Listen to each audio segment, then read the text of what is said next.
trời mưa.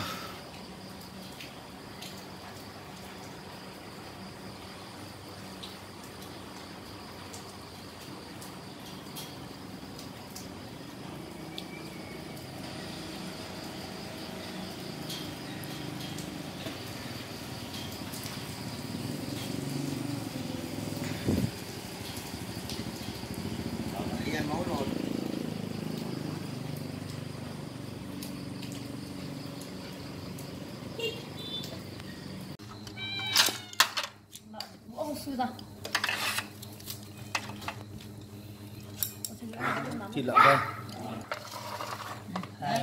thịt lợn quay đây là món chân giò đấy.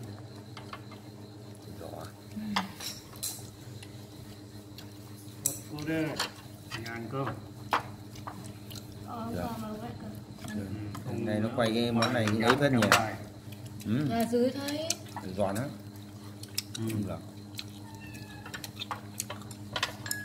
Móc mặt.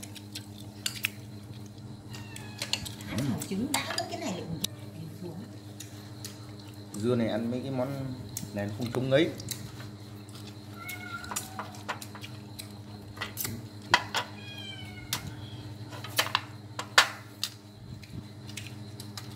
Méo mệt gặm làm sao.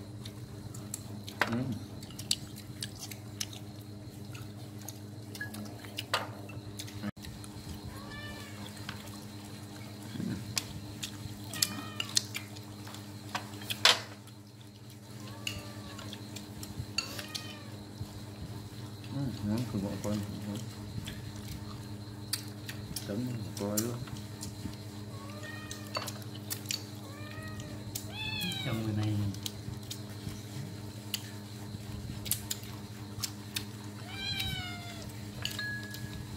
còn nặng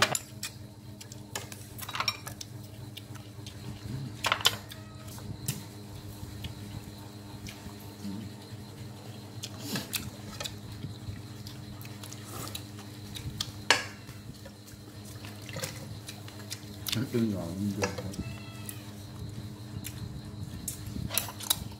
chả bát băng.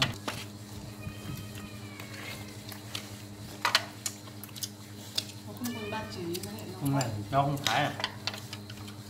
Ông mà thái không có được lát là phải thái.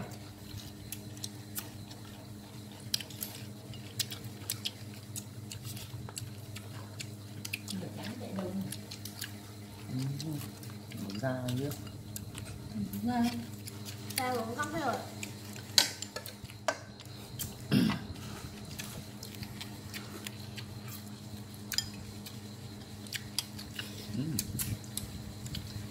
Phương.